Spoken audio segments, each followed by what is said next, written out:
ఏమైనా దేవులారా పాటలు పాడుతూ మన ప్రభావాన్ని నిర్వహించాము. ప్రభువాన్ని ఆరాధించడానికి ముందుగా కొద్ది నిమిషాలను దేవుని మాటలు చదువుకొని ప్రభువాన్ని జ్ఞాపకం చేసుకుంటూ ప్రభువాన్ని మనం స్తుతించుదాం. అందుకు సహాయకరంగా కీర్తనలు 63వ కీర్తన మొదటి 6వ వచనాన్ని మనం చదువుకుందాం. కీర్తనలు 63 1వ వచనం నుండి 6వ వచనం వరకు మార్చి మనం చదువుకుందాం. కీర్తనలు 63 1వ వచనం నుండి 6వ వచనం వరకు మనం మార్చి చదువుకుందాం. మొదటి వచనం, నా దేవా నా దేవుడవు నీవే, వేకువని నేను వెతుకుతును, నీ బలమును నీ ప్రభావమును చూడవలనని.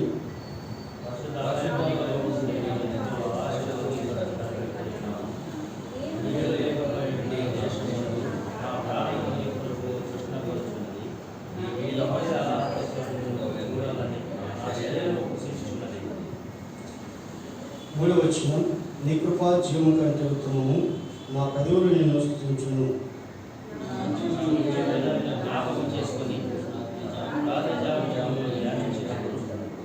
క్రొవ్వు మెదడు నాకు దొరికినట్లుగా నా ప్రాణము తృప్తి పొందుచున్నది.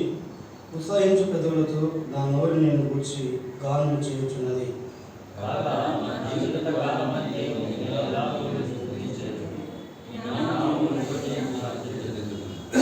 ఆలోచన మనం అందరము గట్టిగా చదువుకున్నామండి.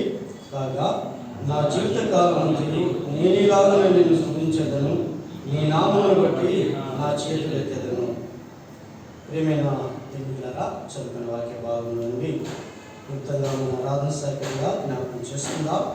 ఈ భాగంలో భక్తుడైన దావీదు మహారాజు దేవుడు తన పట్ల చేసిన మేలును జ్ఞాపకం చేసుకుంటూ తాను వేకువజామునే దేవుని జ్ఞాపకం చేసుకుంటూ అలాగనే దేవుని ఆలయములో పట్ల మక్కువ కలిగి దేవుని జ్ఞాపకం చేసుకుంటూ తన ప్రాణముతో తన శరీరముతో తాను చెప్పుకుంటూ తాను దేవుని గణపరుస్తున్నట్లుగా దేవుని స్తుతిస్తున్నట్లుగా మనము చూస్తున్నాం.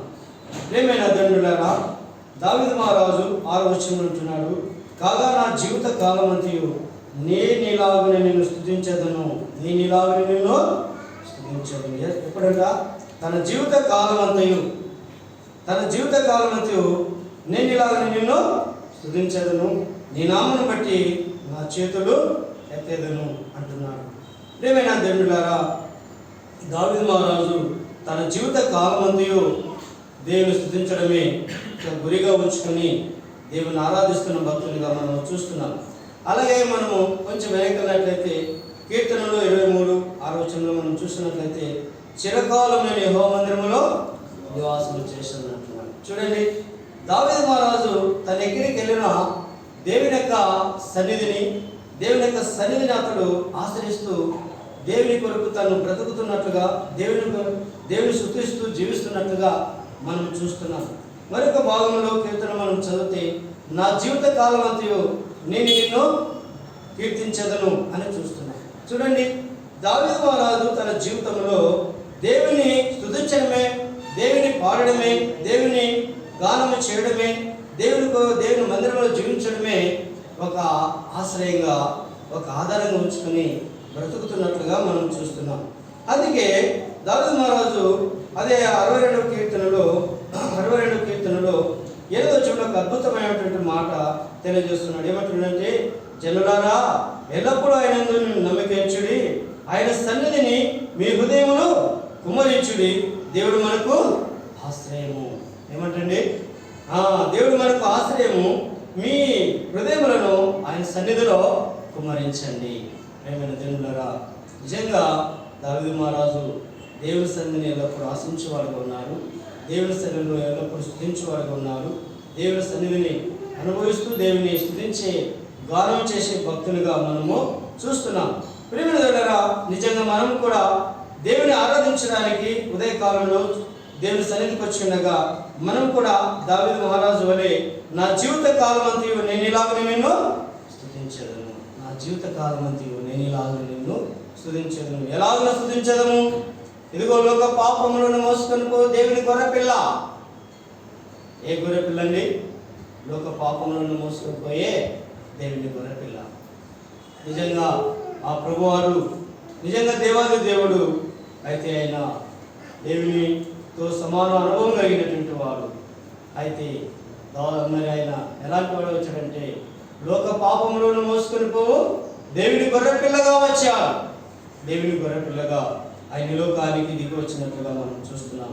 అదే లూకా సువార్త 19:10 మనం చదివితే నశించిన దాన్ని వెదికి రక్షించుటకు ఆయన మనిషి కుమారుడుగా వచ్చినని చూస్తున్నాం. దేవుని గొర్రెపిల్లగా వచ్చాడు. నశించిపోతున్న మానవాలను రక్షించడానికి మనిషి కుమారుడుగా వచ్చాడని మనం చూస్తున్నాం. ప్రేమని దేవుడరా, ఆయన ఎలాంటి వాడంటే ఆయన దేవుని స్వరూపం కలిగిన వాడండి. దాసుని స్వరూపము ధరించిన ఫిలిప్పీ 2వ మనము 1-5 మనం చూస్తున్నాం. దేవుని స్వరూపం కలిగినటువంటి దేవుడు ఎలాంటి వాడు వచ్చాడంటే దాసుని స్వరూపం. దాసుని స్వరూపం. ప్రేమైన దేవుడరా, అదే మాటను పౌలు భక్తుడు తెలియజేస్తూ కొరింథీ సంఘానికి రాస్తూ ఒక మాట అంటున్నాడు. ఆయన ధనవంతుడైన మీ నిమిత్తం ఆయన దరిద్రుడు ఆయన అని మనం చూస్తున్నాం. దేవుని స్వరూపం, దాసుని స్వరూపం, ధనవంతుడైన దేవుడు, దరిద్రుడైన దేవుడు అని మనం చూస్తున్నాం. అందుకే దావీదు మహారాజు అంటున్నాడు, ఏమంటున్నాడంటే దేవుని సన్నిధిని ఆశిస్తూ ఒక మాట అంటున్నాడు. నా దేవుడవు నీవే, వేకుని నిన్ను వెతుకుదును, నీ బలమును నీ ప్రభావం చూడవలనని పరిశుద్ధ ఆలయం ముందు నేను ఎంతో ఆశతో కనిపెట్టి ఉన్నాను. ఏమి చూడాలంట? పరిశుద్ధ ఆలయం ముందు నేనెంతో ఆశతో కనిపెట్టుకుని ఉన్నాను. ఎలాగంట? ఎందుకంటే నీ బలమును నీ ప్రభావమును చూడవలనని. ప్రేమైన దేవుడరా, ఆయన బలమును ఆయన ప్రభావాన్ని మనం చూసినప్పుడు నిజంగా ఆయనకి ఎవరు నిలవలేరు. ఆయన బలమును బట్టి ఇశ్రాయేలు ప్రజల పట్ల దేవుడు చేసిన కార్యాలను మనం చూస్తే ఫరో సైన్యము నిలవలేకపోయింది. ఆయన బలమును బట్టి చూడగా బండలో నుండి నీళ్ళు వచ్చాయి. ఆయన బలమును బట్టి చూడగా ఆయన నేల మీద ఇశ్రాయేలు ప్రజలు నడిచిపోయారు. ఆయన బలమును బట్టి చూస్తే మరి మహాబల సైన్యమైనటువంటి ఫరో సైన్యము నీళ్ళలో కొట్టుకొని పోయినట్టుగా మనం చూస్తున్నాం. ఆయన ప్రభావము ఎంతో గొప్పదిగా మనం చూస్తున్నాం. అలనాడు రక్తస్రావం కలిగిన స్త్రీ ఆయన వస్త్రం ముట్టగా ఏమైందండి? నాలో నుండి ప్రభావము వెళ్ళిపోయినదని ప్రభువాన్ని సెలవిచ్చినప్పుడు శిష్యులు అంటున్నారు, ప్రభా ఇంతమందిలో ఎవరు నేను తాకారని చెప్పగలమన్నప్పుడు, లేదు నన్ను ఎవరో తాకారు, నాలో నుండి ప్రభావం వెళ్ళింది అని చెప్తున్నారు. ఏమిటా ప్రభావము? ఎక్కడ వెళ్ళింది? ఎక్కడి నుండి ప్రభావం అంటే ఆయన వస్త్రము ఆ యొక్క స్త్రీ తాకినప్పుడు 18 ఏళ్ల నుండి 12 ఏళ్ళ రక్తస్రావంతో బాధపడుతున్న ఆ స్త్రీ ఆయన వస్త్రమును తాకి ఆమె స్వస్థత పొందినట్టుగా మనం చూస్తున్నాం. ఆయన వస్త్రములో ప్రభావము మనం చూస్తున్నాం. ఆయన మాటలో ప్రభావాన్ని మనం చూస్తున్నాం. ఆయన కార్యాలు ప్రభావంతో కూడినగా మనం చూస్తున్నాం. అందుకే దావీదు మహారాజు అంటున్నాడు, పరిశుద్ధ ఆలయం ముందు నేనెంత ఆశతో కనిపెట్టుకుని ఉన్నాను, నీ ప్రభావమును నీ బలమును నేను చూడాలని. ప్రేమైన దేవులారా, ఆయన ప్రభావం కలిగిన వాడు, ఆయన బలం కలిగిన వాడు. అయితే మనలను తన బిడ్డలుగా చేసుకోవడానికి, మనలను తన సొత్తుగా చేసుకోవడానికి ప్రభావం లేనివాడుగా, బలహీనుడుగా ఆయన పట్టబడినట్లుగా మనం చూస్తున్నాం. ఆయన బలహీనుడుగా నిలిచిపోయినట్టుగా మనం చూస్తున్నాం. ఆయన బలహీనుడుగా, ఆయన ఏమి మాటలు పలకలేనటువంటి మౌనుడుగా నిలిచిపోయాడు. ఆయన ప్రభావం కలిగిన వాడు, బలం కలిగిన వాడు. అయితే నీ కొరకు, నా కొరకు, నిన్ను రక్షించడానికి, నన్ను రక్షించడానికి ఆయన మౌనము వహించినట్లుగా మనం చూస్తున్నాం. అవును ప్రియులరా, ఆయన మౌనం వహించినట్లుగా మనం చూస్తున్నాం. యెషయా గ్రంథంలో ఆ మాటలు తెలియజేస్తున్నాడు. గొర్రె బొచ్చు కత్తిరించు అనేదట. గొర్రె ఎలా మౌనంగా ఉంటున్నదో ఆయన మన కొరకు మౌనము వహించిన దేవునిగా మనం చూస్తున్నాం. ఆయన బలహీనుడుగా, శక్తి లేనివాడుగా ఆయన మౌనంగా ఉన్నట్లుగా మనం చూస్తున్నాం. ప్రేమ దేవులారా, ఆయనను చెప్ప వెంటుకు లాగుతున్నా, ఆయనను కొడా దెబ్బలతో కొడుతున్నా, ఆయన మీద ఉమ్మ వేస్తున్నా, ఆయన నేర్చుకుని వెళుతున్నా, ఆయన బలహీనుడుగా, ప్రభావం లేనివాడుగా ఆయన నిలిచాడు. కారణం నిన్ను నన్ను రక్షించడానికి, నిన్ను నన్ను తన బిడ్డగా చేసుకోవడానికి, నిన్ను నన్ను తన రక్తంతో కొనడానికి, తన సొత్తుగా చేసుకోవడానికి ఆయన ఏమీ లేనివాడుగా, బలహీనుడుగా నిలిచిపోయిన ప్రభుగా మనం చూస్తున్నాం. అందుకంటున్నాడు, నీ బలమును నీ ప్రభావం చూడవలనని. ఆయన బలం ఎంతో, ఆయన ప్రభావం ఎంతో.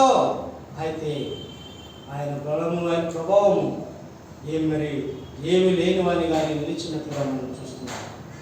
ప్రేమదేవులారా, నిజంగా మనం చూస్తున్నాం. ఇంతవరకు మనం లేఖనాల్లో జ్ఞాపకం చేసుకున్నట్లుగా ఆయన దేవుడేండి, ఆయన దాసులుగా వచ్చినట్లుగా, ఆయన మహిమ కలిగిన వాడేండి, మానవుడు వచ్చినట్లుగా, ఆయన ధనవంతుడండి, దరిద్రుడిగా ఆయన ఉన్నట్లుగా మనము చూస్తున్నాం. నిజంగా దేవుని ప్రేమ ఎంత గొప్పదో ఈ భాగంలో మనం చూస్తున్నాం. ఆ దేవుని కృప మనడు ఎంత గొప్పదో మనము చూస్తున్నాం. అందుకే దావీదు మహారాజు అంటున్నాడు, నీ కృప జీవము కంటే ఉత్తమము, నా పెదవులు నిన్ను స్తుతించును, నా మంచం మీద నేను జ్ఞాపకం చేసుకుని రాత్రి జామున నేను ధ్యానించినప్పుడు ప్రభువు మెదడు నాకు దొరికినట్లుగా నా ప్రాణము తృప్తి పొందుతున్నది. అదే కాలంలో ప్రభు సన్నిధి చేరవచ్చిన మనము ఆయన సన్నిధి పట్ల, ఆయన చేసిన కార్యాల పట్ల మన ప్రాణము తృప్తి పొందుతున్నదని భక్తులు తెలియజేస్తున్నాడు. అందుకంటున్న పెదవులతో, ఉత్సాహించు పెదవులతో నా నోరు నిన్ను గూర్చి గానము చేయుచున్నది అని తెలియజేస్తున్నాడు. ప్రియమైన దేవులారా, మన ప్రభువారు మన కొరకు చేసిన శిలువ త్యాగాన్ని మనము జ్ఞాపకం చేసుకున్నప్పుడు నిజంగా మనము ఆ ప్రభువారిని స్తుతించక ఉండలేము. ఆ ప్రభువారి ప్రేమను జ్ఞాపకం చేసుకుని ఆయనను స్మరించక ఉండలేము మనం. అవును ప్రియులారా, ఎవరు చేయని కార్యాన్ని, ఆ శిలువ త్యాగాన్ని మన కొరకు మన ప్రభువారు చేశాడు. మన కొరకు ఆయన ఎర్సల మీదలో విడవబడ్డాడు. ఆయన బలం కలిగిన వాడు, బలము లేనివాడుగా ఈడవబడ్డాడు. ఆయన ప్రభావం కలిగిన వాడు, ఏమాత్రం ప్రభావం లేనివాడుగా ఆయన పట్టబడినట్లుగా మనం చూస్తున్నాం. ఆ దేవుని ప్రేమ ఎంత గొప్పదో, ఆ దేవుని దయ ఎంత గొప్పదో మనం ఒక్కసారి ఆలోచన చేద్దాం. ప్రభువుని ఆరాధించడానికి చేరవచ్చిన మనము, ఆయన సన్నిధిలో చేరడానికి యోగ్యులము కాని మనము ఆయన సన్నిధిలో చేరి ఆయనను ఆరాధించే ఆధిక్యత, భాగ్యము దేవుడు మనకు ఆయన నామములో ఇచ్చాడు. అవును పిల్లరా, మనము ఒకప్పుడు దేవాలయం ఏలుపట పుట్టినది మొదలుకొని కుంటివాడు ఎలాగో కూర్చున్నాడు, అలాగే మనం దేవాలయం ఏలుపట ఉన్నటువంటి వారు, దేవుని మందిరంలోనికి రాలేనటువంటి వారు. అయితే దేవాది దేవుడు మనపై తన ప్రేమను, తన దయను ఉంచి తన సన్నిధికి వచ్చే భాగ్యము, తన సన్నిధిలో ఆయనను ఆరాధించే భాగ్యము ఆయన ద్వారా మనకు దొరికినది. మనం ఎంతో ధన్యులమో ఒకసారి మనం ఆలోచన చేద్దాం. అందుకే దావీదు మహారాజు అంటున్నాడు, మరి కీర్తనలు 84వ కీర్తనలు ఒక మాట మనం చదువుకుందాం. 84వ కీర్తనలో ఒక మాట మనం చదువుకుందాం. ఆ దేవాది దేవుని సన్నిధిని అనుభవిస్తూ కొరహ కుమారులు దేవుని సన్నిధిలో ఉన్న మేలుని జ్ఞాపకం చేసుకుంటూ, ఆయన సన్నిధిలో ఉన్నవారు ఎలాంటి వారిని జ్ఞాపకం చేసుకుంటూ దేవుని స్తుతిస్తున్నారు. ఒకసారి మనం 84వ కీర్తన 4వ వచనం మనం చదువుకుందాం. నీ మందిరం నందు నివసించేవారు ధన్యులు. ఎవరంటండి? ఎవరు ధన్యులంట? నీ మందిరం నందు నివసించేవారు ధన్యులు అని మనం చూస్తున్నాం. పై భాగాల్లో మనం చూసినట్లయితే ఆ 3వ వచనంలో, సైన్యములకు అధిపతి యెహోవా, నా రాజా, నా దేవా, నీ బలిపీఠం వద్దనే పిచ్చుకలకు నివాసము దొరికెను, పిల్లలు పెట్టుటకు వాళ్ళ కొవ్వులకు గూటి స్థలము దొరికెను అని మనం చూస్తున్నాం. పిల్లరా, నిజంగా ఆయన బలిపీఠం వద్ద పిచ్చుకల వలె ఆయన సన్నిధిలో నివాసం చేసే భాగ్యము, ఆయనతో సహవాసం చేసే భాగ్యము ఆయన ద్వారా మనకు దొరికినది. గత వారము ఆరాధన శారకంగా ప్రియులు జ్ఞాపకం చూస్తారు. ఆ అతి పరిశుద్ధ స్థలములోనికి యాజకుడు వెళ్ళేవాడు. ప్రియులరా, యాజకుడు సంవత్సరానికి ఒకసారి వెళ్ళేవాడు. యాజకుడు తప్ప మరి ఎవరు వెళ్ళేవారు కాదు. అయితే ఆ యొక్క అతి పరిశుద్ధ స్థలములో ఆ రక్తాన్ని తీసుకొని ఆ యొక్క అతి పరిశుద్ధ స్థలంలో అర్పించి దేవుని ఆరాధించి వచ్చేవారు. అయితే మనము అతి పరిశుద్ధ స్థలంలోనికి రాలేనటువంటి యోగ్యత లేనటువంటి వారు, యాజకుడు తప్ప మరొకరు వెళ్ళడానికి యోగ్యులు కాదు. అయితే మనము రాజులైన యాజక సమూహముగా దేవుని సన్నిధిలో చేరే భాగ్యము ఆ ప్రభువారు మనకిచ్చారు. ఆయనే మనకు ప్రధాన యాజకుడిగా ఉండి, ఆయనే మన పాపముల కొరకు సరిపోయిన యాజకుడుగా, ఒలికించబడిన యాజకుడుగా, బలి అర్పించిన బలి యాజకుడుగా ఆయన నిలిచిపోయాడని హెబ్రీ పత్రికలో మనం చూశాం. అయితే ఆయన సన్నిధిలో నిలిచే భాగ్యం ఆయన ద్వారా మనకు దొరికినది. అందుకే భక్తుడు అంటున్నాడు, నీ మందిరం నందు నివసించేవారు ధన్యులు, నీ వలన బలమునందు మనుషులు ధన్యులు. ప్రేమగా మనం కూడా బలహీనులమే, మన పాపాలను బట్టి మనం బలహీనులమే. అయితే ఆయన బలహీనుడైన ద్వారా, బలవంతుడైన దేవుడు బలహీనుడైన ద్వారా, ఆయన పునరుద్ధాన బలము ద్వారా మనము బలము పొందుతున్నాము. అందుకంటున్నాడు, నీ వలన బలమునందు మనుషులు ధన్యులు.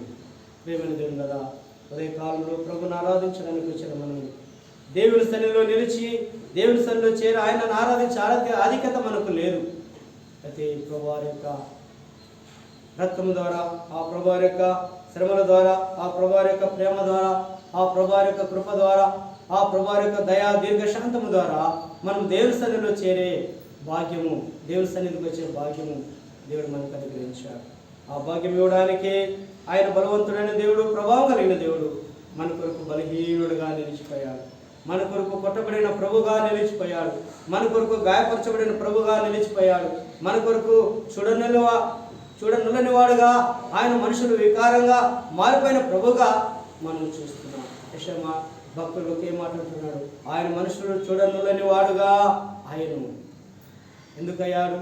కొట్టబడినప్పుడు, ఆయన ఏడవబడినప్పుడు, ఆయన గాయపరచబడినప్పుడు మనుషులు చూడనులని వాడుగా మారిపోయాడు. కారణం ఏంటంటే, నా పాపల యొక్క శిక్ష అంత భయంకరమైనది, నా పాపల యొక్క శిక్ష అంత ఘోరమైనది, నా పాపల యొక్క శిక్ష అంత బాధకరమైనది. అలాంటి బాధకరమైన శిక్షను ఆయన భరించాడు. బలవంతుడైన దేవుడు భరించాడు. ఆయన బలహీనుడిగా భరించాడు. శక్తి లేని వాడుగా నిలిచిపోయాడు. ఆయన 10,000 మందిలో గుర్తింపదగిన దేవుడు అని మనం చూస్తున్నాం కదా. అతి సుందరుడు, అతి కాంక్షణీయుడు అని మనం చూస్తున్నాం. ఆ ప్రియురాలు అంటున్నది, నా ప్రియుడు దౌడవర్ణుడు రత్నవర్ణుడు అంటున్నది. అయితే ఆయన దౌడవర్ణుడు రత్నవర్ణుడే. అయితే మన కొరకు స్వరూపాన్ని సొగసుని కోరుకున్న ప్రభుగా మనం చూస్తున్నాం. అయితే ఆయన మన ప్రభువారు మన కొరకు తన రక్తమంతా కాచి, మన కొరకు తన ప్రాణం పెట్టి, మన కొరకు ఆయన మరణాన్ని జయించి తిరిగి లేచాడు. ఆయన తిరిగి లేచడం ద్వారా ఆయన నామంలో మనము కూడా, మీరు క్రీస్తు యేసుతో కూడా లేపబడి ఆయనతో కూడా మీరు కూర్చుండబెట్టబడితేరని పౌలు ఎఫెసు సంఘానికి రాస్తుంటున్నారు. మీరు క్రీస్తు యేసుతో కూడా లేపబడితే ఆయనతో మీరు కూర్చుండబెట్టబడితేరని లేఖనాల్లో మనం చూస్తున్నాం. మనం లేపబడిన ప్రజలం, మనము క్రీస్తు యేసు రక్తం చేత కడగబడిన ప్రజలు, మనం ఏర్పరచబడిన ప్రజలు, మనం దేవుని సొత్తైన ప్రజలు, మనం యాజక సమూహమైన ప్రజలు మనం. కాబట్టి ఉదయకాలంలో ప్రభు సన్నిధిలో మనం ఉండగా ఆయన ప్రభావాన్ని జ్ఞాపకం చేసుకుందాం, ఆయన బలమును జ్ఞాపకం చేసుకుందాం.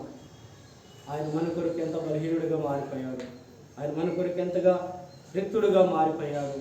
ఒకసారి మనం జ్ఞాపకం చేసుకుందాం. పౌలు అంటున్నాడు ఫిలిప్పీ సంఘానికి రాస్తూ, ఆయన శిలువ మరణం పొందినంతగా ఆయన తాను రిక్తుడిగా మారిపోయాడు. ఏమి లేనివాడుగా, ఆయన ఏమి లేనివాడుగా మారిపోయినట్లుగా మనం చూస్తున్నాం. ప్రేమికులారా, అందుకే భక్తులు అంటున్నాడు, నా జీవిత కాలం అంతా నేను నిన్ను ఇలాగునను స్తుతించదను, నీ బలాన్ని బట్టి నేను స్తుతించదను, నీ ప్రభావాన్ని బట్టి నేను స్తుతించదను, నా ప్రాణం నిన్ను అంటుకొని ఉన్నది, నిన్ను ఘనపరచదని అంటున్నాడు. అయితే మనం కూడా ఎలాగ మన ప్రభువారు మనం స్తుతించుదాం. నా కొరకు బలైన దేవానికి స్తోత్రమని జ్ఞాపకం చేసుకుంటూ ప్రభువును స్తుతించుదాం. నా కొరకు ఏడవబడిన ప్రభువానికి జ్ఞాపకం చేసుకుంటూ మనం ప్రభువాన్ని స్తుతించుదాం. నా కొరకు రక్తము చిందించిన దేవా అని జ్ఞాపకం చేసుకుంటూ ప్రభువును స్తుతించుదాం. నా కొరకు మరణించి తిరిగి లేచిన దేవా అని జ్ఞాపకం చేసుకుంటూ మనం స్తుతించుదాం. అంతే మాత్రమే కాదు, నన్ను నీ కుమారుడుగా నీ సొత్తుగా చేసుకున్నావు, నీ పరిశుద్ధ జన్మగా మమ్మల్ని నువ్వు మార్చుకున్నావని జ్ఞాపకం చేసుకుంటూ ప్రభువారిని మనం ఆరాధించుదాం. కాబట్టి ఆ ప్రభువారు నిజంగా మనయుడు చేసిన ప్రేమను, ఆ ప్రభువారు మన కొరకు చేసిన శిలువ త్యాగాన్ని, ఆయన శ్రమలను, ఆయన రక్తాన్ని, ఆయన పునరుత్థానాన్ని, ఆయన ద్వారా మనకు కలిగిన మేలును జ్ఞాపకం చేసుకుంటూ దావీదు మహారాజు వలె మన జీవిత కాలం అంతా దేవుని స్తుతిస్తూ, దేవుని ఆరాధిస్తూ, దేవుని నామాన్ని మహిమపరుచుకుందాం. కొద్ది మాటలు దీవించుకుందాం.